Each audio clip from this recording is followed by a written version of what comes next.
Dans les murs humides et silencieux du vieux couvent de San Giovanni Rotondo, une atmosphère étrange semblait flotter dans les couloirs.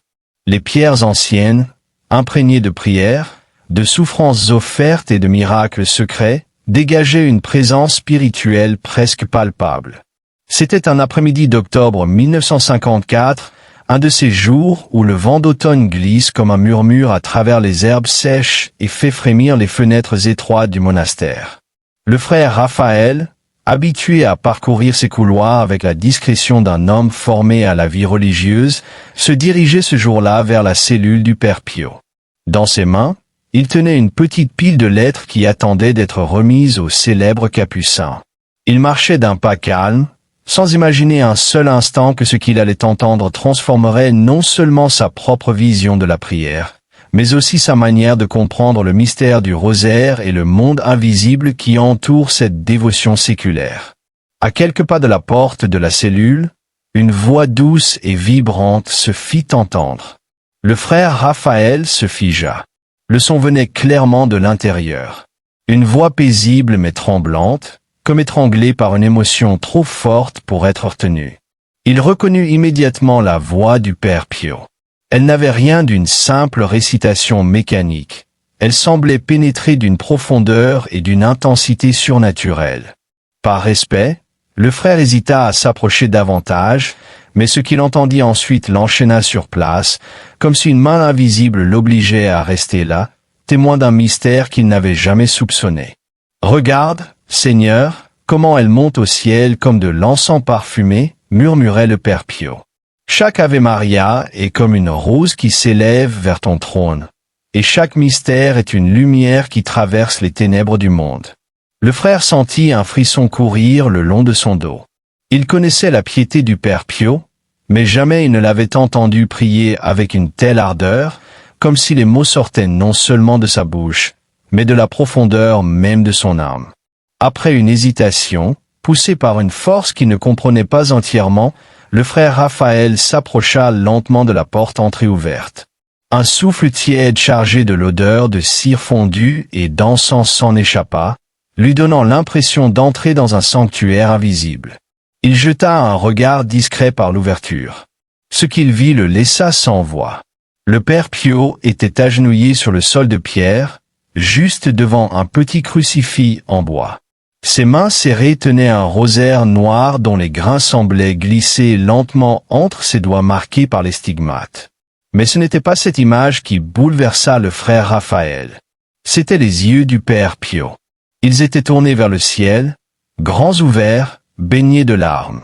Il ne regardait rien de visible. Il contemplait l'invisible, comme s'il percevait un spectacle spirituel réservé aux saints. De temps en temps, ses lèvres remuaient faiblement, comme s'il parlait à quelqu'un présent dans la cellule, mais que le frère ne pouvait pas voir. « La mort n'est pas la fin », murmurait doucement le Père Pio. « C'est simplement le moment où les prières du rosaire nous accompagnent de l'autre côté. Je les vois, Seigneur, je les vois monter comme une échelle dorée vers ton royaume. » Pendant plusieurs minutes, le frère resta là, incapable de quitter cette scène. Ce qu'il voyait n'était pas seulement un homme en prière. C'était un homme absorbé dans une vision. Le Père Pio décrivait maintenant, d'une voix faible mais claire, ce que ses yeux spirituels contemplaient. Des millions d'Ave Maria, disait-il, s'élèvent de toute la terre comme des lumières brillantes. Elles forment des chemins lumineux qui relient le ciel à la terre. Ces prières escortent les âmes qui quittent ce monde et les conduisent doucement vers la présence divine. Le frère Raphaël sentit son cœur battre plus vite. Il n'avait jamais imaginé que les prières quotidiennes, répétées parfois mécaniquement par tant de fidèles, puissent avoir un tel impact dans le monde spirituel. Mais ce que disait le Père Pio ne ressemblait pas à un discours théologique. C'était un témoignage de quelqu'un qui voyait réellement ces réalités. Chaque rosaire récité avec foi devient une corde que Dieu tend pour sauver les âmes du purgatoire. Je les vois, elles sont là, attendant chaque Ave Maria comme une goutte d'eau fraîche dans leur soif d'éternité. Le frère sentit ses yeux s'emplir de larmes. Cette vision, cette description, cette profondeur. C'était comme si le Père Pio dévoilait un secret du ciel lui-même. Finalement, après de longues minutes, il se décida à entrer. Le père Pio tourna lentement la tête vers lui. Il semblait à la fois épuisé et transfiguré. Son visage était pâle mais radieux, comme s'il avait contemplé une lumière que le monde ne pouvait pas comprendre. « Père, dit timidement le frère Raphaël, qu'avez-vous vu ?» Le saint le regarda avec une intensité douce. Ses yeux semblaient porter la sagesse des siècles et les mystères du ciel. « Mon fils, répondit-il calmement, si les gens savaient vraiment ce qui se passe lorsqu'ils prient le rosaire, il n'y aurait pas un seul moment de la journée où cette prière ne résonnerait pas sur toute la terre. » Ces mots restèrent gravés dans le cœur du frère Raphaël pour toujours. Mais ce qu'il ne savait pas encore, c'est que cette vision n'était qu'une parmi des centaines. Des dizaines de témoins rapportèrent des événements semblables tout au long de la vie du père Pio. Tous parlaient d'extase, de vision, de lumière, d'ange, et d'une présence maternelle, douce et puissante, qui semblait envelopper le capucin à chaque fois qu'il prenait son rosaire. Madame Cléonisée Morcaldi fut l'une de ces témoins privilégiés. Elle racontait qu'un jour, alors qu'elle rendait visite au saint, elle le trouva en extase, tenant son rosaire entre les mains. Ses lèvres bougeaient, mais les mots qu'elle entendait n'étaient pas ceux du rosaire. Il semblait parler à quelqu'un, comme s'il tenait une conversation intime avec la Vierge Marie elle-même. Quand l'extase se dissipa, il lui expliqua que la Sainte Vierge recueillait chaque Ave Maria comme un pétale de rose et les tressait en couronne céleste. Ces couronnes étaient ensuite déposées sur les têtes des âmes qui venaient d'entrer au paradis. Chaque rosaire complet, disait-il, devient une couronne de gloire éternelle. Cette révélation impressionnait profondément tous ceux qui l'entendaient. Et pourtant, ce n'était que le début. Et lorsque l'âme franchit enfin la frontière invisible qui sépare la terre du ciel, elle découvre une réalité qui dépasse toute compréhension humaine. Tu dois imaginer une clarté si pure, si vivante, que même les mots les plus beaux deviennent trop petits pour la décrire. Tout ce que l'âme croyait connaître, tout ce qu'elle pensait comprendre, tout ce qu'elle espérait, se transforme instantanément. Rien n'est comparable à ce premier souffle d'éternité. Beaucoup pensent que l'âme commence par se prosterner, ou par chanter, ou par célébrer quelque chose. Mais Padre Pio révélait que ce n'est pas ce qui se produit en premier. La toute première réaction de l'âme sauvée, au moment précis où elle entre dans la lumière parfaite, est quelque chose de beaucoup plus profond, beaucoup plus bouleversant, beaucoup plus révélateur de notre véritable nature. L'âme voit sa vie entière, en un seul instant, mais pas avec les yeux de la terre. Elle la voit avec les yeux de Dieu. Et cette vision n'est pas une condamnation, ni une humiliation, ni un jugement froid. C'est une prise de conscience totale, absolue, parfaite. Elle comprend d'un seul coup d'où elle vient, ce qu'elle a traversé, ce qu'elle a surmonté, mais surtout tout ce que Dieu a fait pour elle, souvent sans qu'elle le sache. C'est alors qu'une émotion impossible à contenir envahit l'âme, une gratitude si intense qu'elle n'existe pas sur terre. Padre Pio disait que la première chose qu'une âme sauvée fait au ciel, c'est pleurer, mais pas des larmes de tristesse. Ce sont les larmes les plus pures qu'un être puisse verser. Des larmes d'amour, de gratitude, de reconnaissance. Car elle réalise enfin toute la miséricorde dont elle a été entourée. Elle voit les dangers qu'elle a évités sans savoir pourquoi. Elle voit les prières qui ont été faites pour elle, même en secret. Elle voit les mains invisibles qui l'ont protégée, relevée, guidée. Et tu seras choqué de savoir que l'âme, avant même de s'approcher du trône, avant même d'adresser la moindre parole, ressent un désir irrésistible de remercier. Remercier pour tout. Pour chaque souffle. Pour chaque seconde de vie. Pour chaque occasion de se relever. Pour chaque grâce reçue, visible ou cachée. Rien n'est oublié dans cette illumination instantanée. Toutes les choses qui semblaient banales sur terre apparaissent soudain comme des miracles silencieux. Toutes les petites décisions, toutes les petites prières, toutes les petites actions de bien deviennent lumineuses, éclatantes, magnifiées. Et l'âme comprend que rien n'a jamais été inutile. C'est pourquoi Padre Pio disait que ce premier choc céleste n'est pas dans ce que l'âme voit, mais dans la façon dont elle voit. La vérité divine n'écrase pas, elle élève. La lumière divine ne juge pas, elle révèle. Et cette révélation est si parfaite que l'âme tombe dans une admiration absolue. À ce moment-là, l'âme n'a plus aucune peur, aucune hésitation, aucune attache terrestre. Elle entre dans un état de paix totale, une paix qui dépasse l'intelligence humaine, une paix que même les plus grands saints ne pouvaient décrire. Elle réalise enfin que Dieu l'a attendue toute sa vie. Elle réalise qu'elle a été aimée depuis le premier instant de son existence. Elle réalise que tout ce qu'elle cherchait, espérait, désirait, était déjà en lui. Et là, dans cette explosion de lumière et de vérité, elle prononce intérieurement sa toute première pensée céleste. Seigneur, merci. Ce merci n'a rien d'humain. C'est un merci éternel. Un merci qui contient toute l'histoire de l'âme. Un merci qui devient son premier acte d'amour en entrant dans l'éternité. Alors seulement, l'âme se tourne vers le trône. Alors seulement, elle s'avance dans la gloire infinie. Alors seulement, elle découvre que le ciel n'est pas un lieu, mais une rencontre. Une rencontre d'amour pur, total, absolu. Et ce moment-là, Padre Pio disait que même les anges se taisent. Car ils savent qu'une âme vient de comprendre la vérité que tous cherchent. Dieu a toujours été là. Dans chaque seconde, dans chaque lutte, dans chaque souffle. Lorsque l'âme, encore vibrante de gratitude, avance plus profondément dans la réalité céleste, elle découvre quelque chose d'encore plus bouleversant. Le véritable sens de sa vie sur terre. Pas comme on se l'imagine dans les livres, pas comme on se l'explique dans les prières, mais dans une clarté surnaturelle où chaque événement, chaque rencontre, chaque épreuve, chaque bénédiction prend soudain une cohérence parfaite. Là-haut, rien n'est flou, rien n'est confus, rien n'est laissé au hasard. L'âme voit la trame invisible que Dieu a tissée à travers toute son existence. Elle comprend que, même dans les moments de silence où elle croyait être seule, Dieu travaillait en secret pour elle. Padre Pio disait que ce que l'âme voit à ce moment-là n'est pas un film, ni une vision, mais une transformation intérieure, comme si elle comprenait d'un seul coup tout ce que son cœur n'avait jamais réussi à saisir sur terre. Elle découvre que chaque souffrance, loin de la détruire, avait fortifié quelque chose d'essentiel en elle. Que chaque difficulté avait une raison profonde. Que chaque larme était enregistrée par Dieu comme un acte d'offrande. Et ce qui choque profondément l'âme, c'est de voir que même ses erreurs, même ses chutes, même ses péchés, ont été utilisés par Dieu pour l'amener à lui.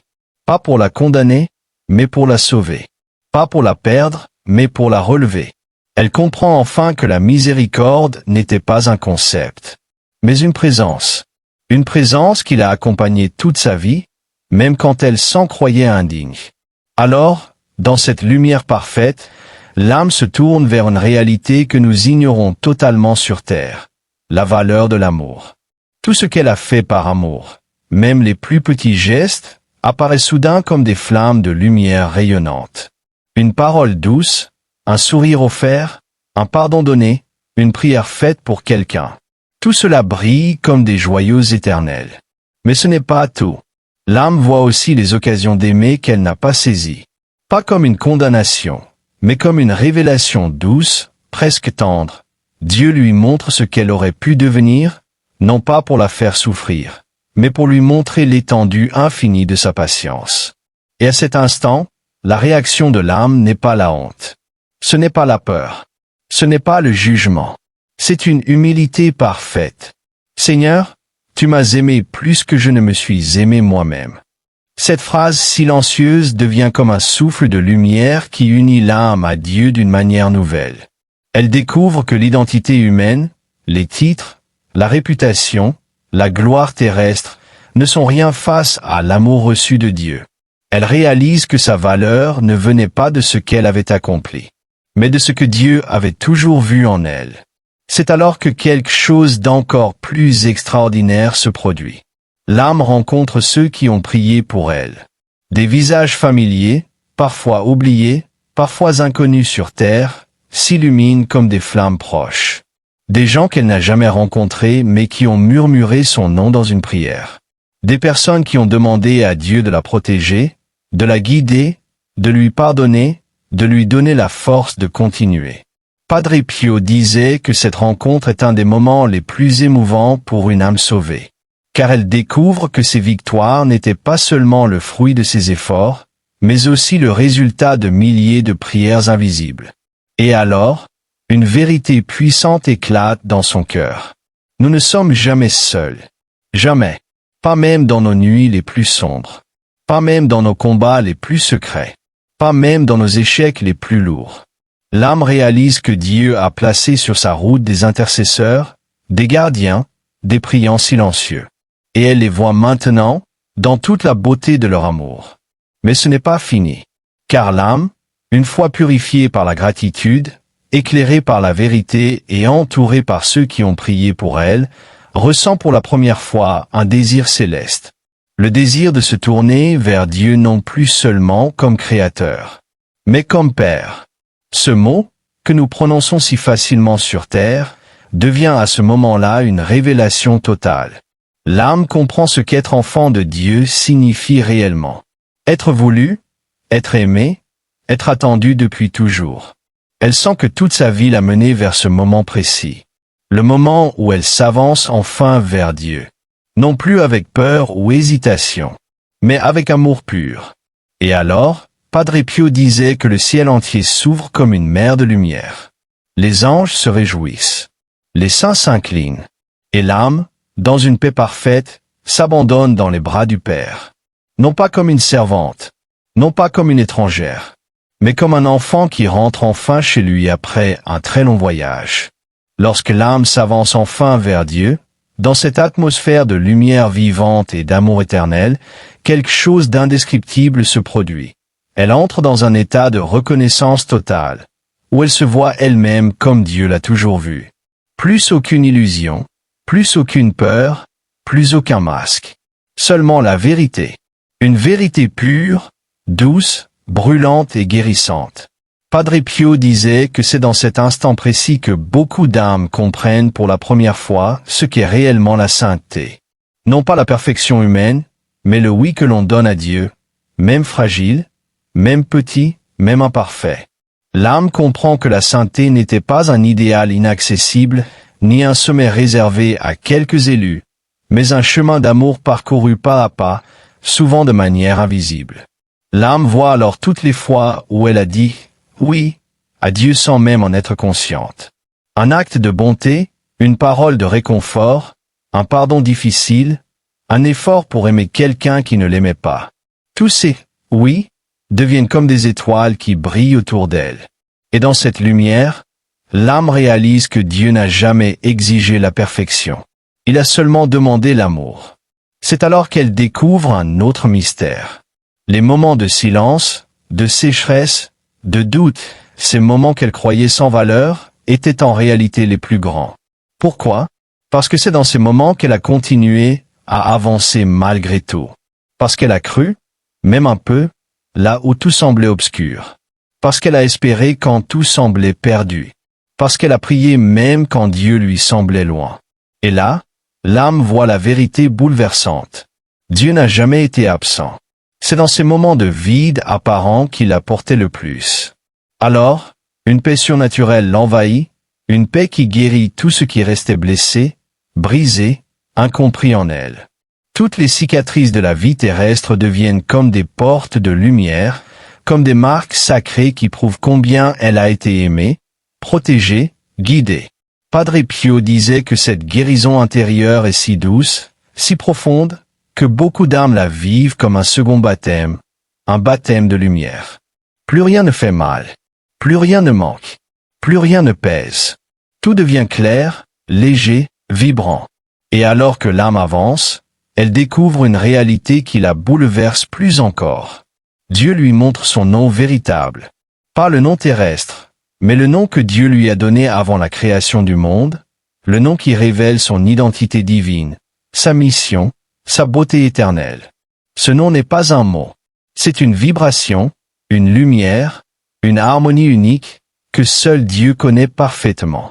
Lorsque l'âme entend ce nom, elle comprend instantanément tout ce qu'elle est. Elle comprend pourquoi elle est née. Elle comprend pourquoi elle a souffert. Elle comprend pourquoi elle a aimé. Elle comprend comment chaque détail de sa vie avait du sens.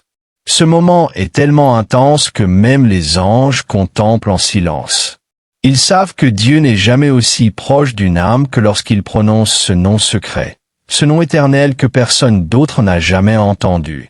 Et l'âme, bouleversée, répond par un abandon total. « Me voici, Seigneur. Je suis à toi. Je l'ai toujours été. » Alors, Dieu lui offre ce que Padre Pio appelait le baiser de la lumière. Un contact si doux, si puissant, qu'il remplit l'âme d'une joie indescriptible. Une joie qui ne ressemble à aucune joie terrestre, car elle n'est faite ni d'émotion, ni d'excitation, mais de vérité pure. Une joie stable, éternelle, infinie. C'est à ce moment-là que l'âme découvre quelque chose que même les plus grandes révélations n'avaient pas encore montré. Le ciel n'est pas une récompense. Le ciel est un retour. Le retour à ce que l'âme a toujours été. Le retour à celui qui l'a créé.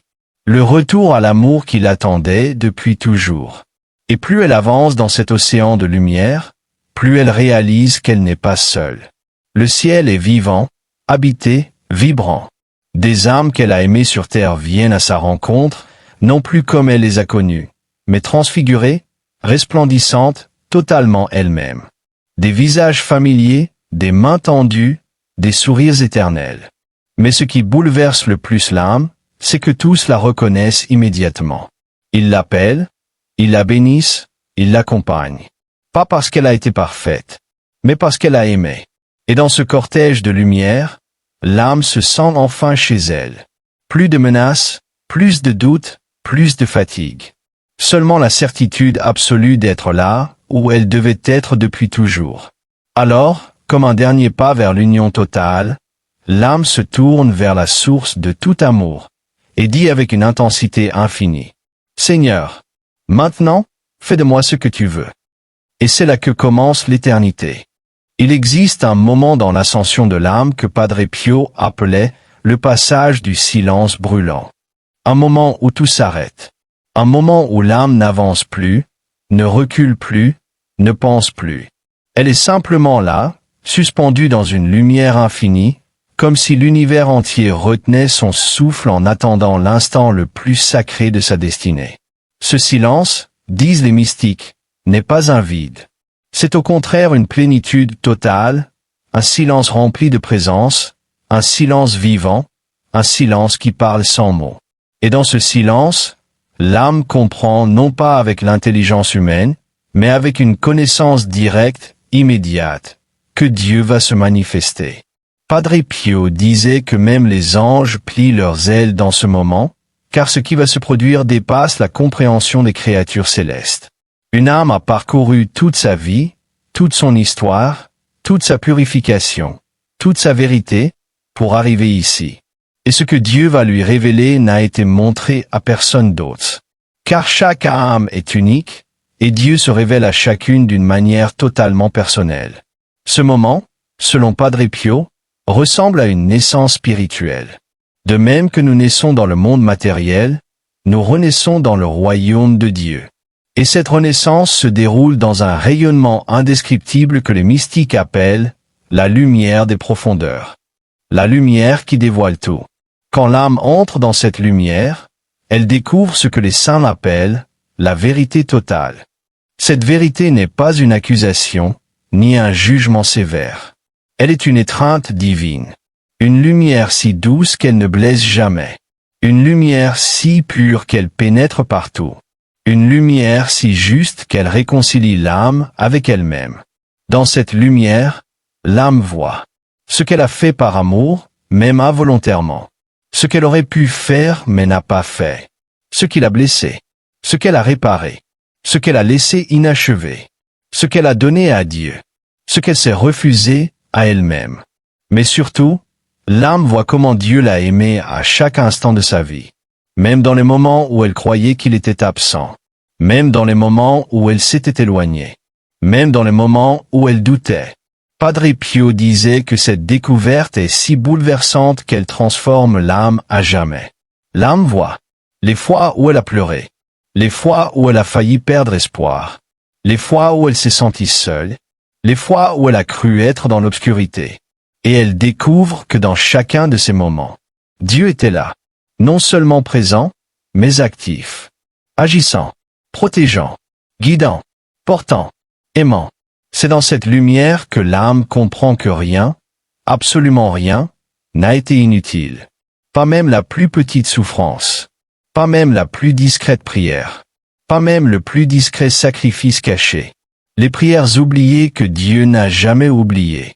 Padre Pio révélait souvent que lorsque l'âme se tient dans cette lumière, Dieu lui montre toutes les prières qu'elle a faites pendant sa vie. Même celles qu'elle avait oubliées. Même celles qu'elle croyait inefficaces. Même celles faites dans les larmes, dans la fatigue, dans la distraction. Rien n'est perdu. Pas un Ave Maria. Pas une prière du cœur. Pas une demande faite en silence. Pas un soupir vers le ciel. Toutes ces prières apparaissent devant l'âme comme des flammes vivantes, chacune ayant une couleur, une vibration, une énergie particulière. Les Ave Maria récités avec ferveur brillent comme des étoiles bleues. Se réciter dans la souffrance brille comme de l'or liquide.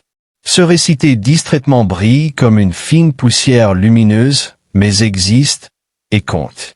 Padre Pio voyait ce processus. Il disait, quand une âme voit ce que devient un seul Ave Maria au ciel, elle regrette seulement une chose, ne pas en avoir dit davantage. L'âme comprend alors que chaque prière a bâti quelque chose. Un pont, une protection, une grâce, un secours, un chemin, le dévoilement du plan de Dieu.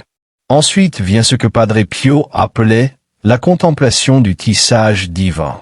Dans un seul regard, Dieu montre à l'âme le plan de sa vie. Un plan parfait, harmonieux, cohérent, d'une beauté inimaginable. Tous les événements de la vie terrestre apparaissent alors comme des fils entrelacés dans une immense tapisserie lumineuse. L'âme voit. Pourquoi elle a rencontré certaines personnes? Pourquoi elle en a perdu d'autres? Pourquoi elle est passée par certaines souffrances? Pourquoi elle a reçu certaines grâces?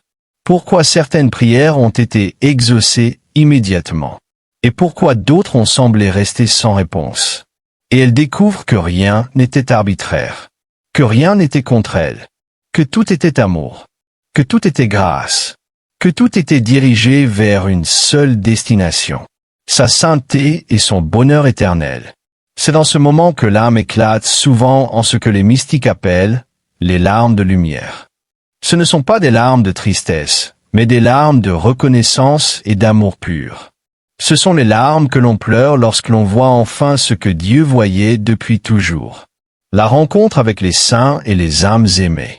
Après la lumière du plan divin, l'âme est conduite dans un espace que Padre Pio décrivait comme le jardin des présences.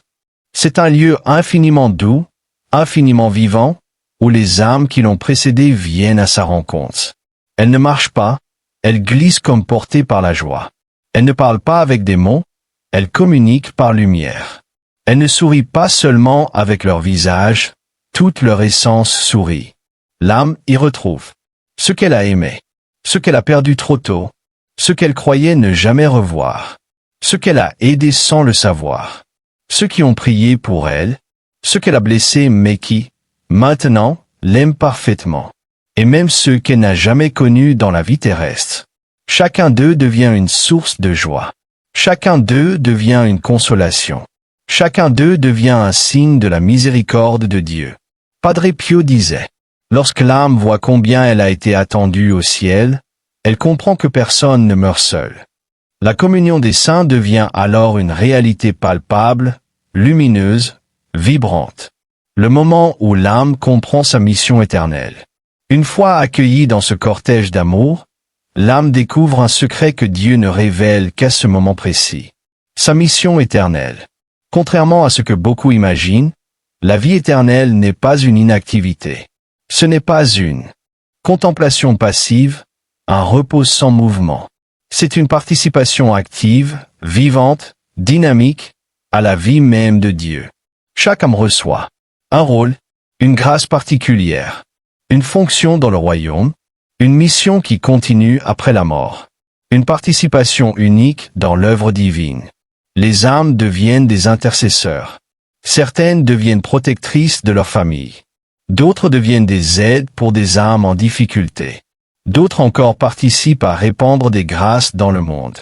Padre Pio disait, « Une âme sauvée devient un soleil pour la terre. » Ce que nous appelons mourir est en réalité le début d'une mission plus grande. La vision du Christ. Mais il reste un moment, le plus sacré, le plus bouleversant, le plus indescriptible. La rencontre avec Jésus lui-même. Lorsque l'âme voit le Christ, il n'y a plus de temps, plus de souffle, plus de distance, plus rien d'autre n'existe. Jésus se présente non pas comme un juge sévère, mais comme l'amour en personne. Ses yeux, Padre Pio l'a décrit plus d'une fois, contiennent tout. La justice, la vérité, la miséricorde, la compassion, la tendresse, et surtout, un amour tellement immense que l'âme croit en mourir une seconde fois. Mais cette fois, elle meurt dans l'amour, pour renaître dans l'amour. Le Christ montre ses mains. Les blessures brillent comme des soleils. Et lorsque l'âme comprend que ces blessures ont été faites pour elle, personnellement, elle s'incline dans une adoration spontanée. Jésus approche alors l'âme et l'enveloppe de sa lumière. Et dans cette étreinte divine, l'âme entend les paroles que toute la création attend depuis la nuit des temps. Viens, toi qui m'appartiens. Entre dans ma joie. Entre dans la lumière de ton Seigneur. C'est alors que l'éternité commence réellement. Une éternité qui n'est pas un temps infini, mais un amour infini.